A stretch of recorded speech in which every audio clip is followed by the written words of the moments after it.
Assalomu alaykum futbol ixlosmandlari, e'tiboringiz markazida futbol dunyosi hamda dunyo futbolida ro'y bergan eng so'nggi yangiliklar bilan O'zbek futboli kanali.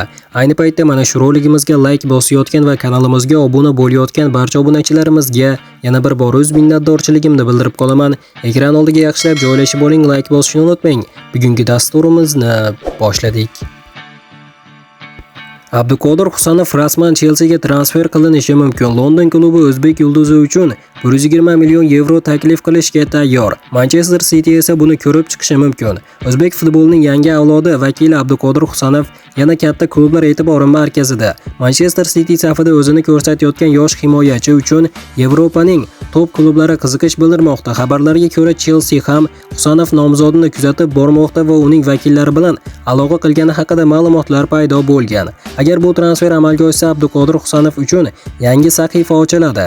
Chelsea himoya chizig'ini kuchaytirishni istamoqda. London klubi uchun tezkor, kuchli va yosh markaziy himoyachi juda muhim. Husanov esa aynan shunday futbolchi. Kuchli jismoniy tayyorgarlik, tezlik, havodagi kurashlardagi ustunlik, bosim ostida xotirjam o'ynash qobiliyati, yosh bo'lishiga qaramay katta tajriba.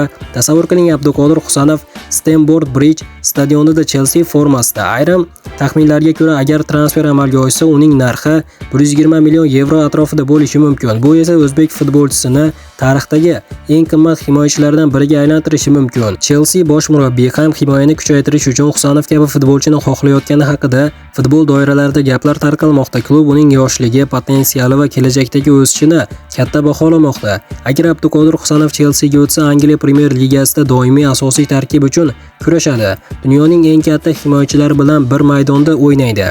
O'zbekiston futboli uchun yangi rekord o'rnatishi mumkin. Jahon futbolida yanada katta nomga ega bo'ladi, lekin bu transfer oson bo'lmaydi. Manchester City ham Husanovni kelajak uchun muhim futbolchi deb bilishi mumkin va uni qo'yib yuborish uchun juda katta taklif talab qilinadi.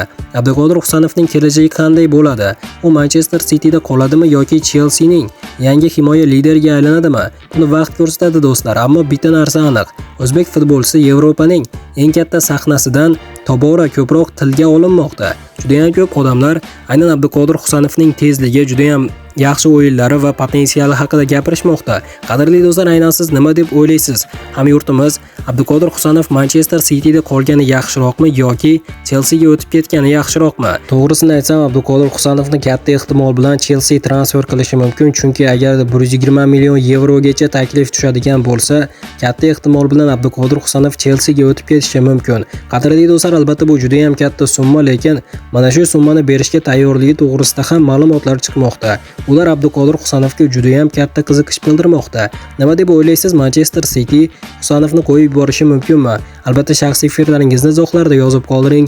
Barcha fikrlarni o'qib chiqaman. Mana do'stlar, bugungi dasturimiz xuddi mana shu yerda o'z yakuniga yetdi. Videoni oxirigacha ko'rganlarning barchasiga kattakon rahmat. Video yoqqan bo'lsa, like bosishni unutmang. Keyingi dasturlarimizda ko'rishguncha, albatta kanalimizga ham obuna bo'lib qo'ying. Eng so'nggi yangiliklar, transferlar, eng tezkor xabarlar faqatgina O'zbek futboli kanalida chiqadi. Keyingi dasturlarimizda ko'rishguncha, xayr, o'zingizni ehtiyot qiling. O'zbek futboli kanalimizdan uzoqlashmang. Tez orada ko'rishguncha do'stlar.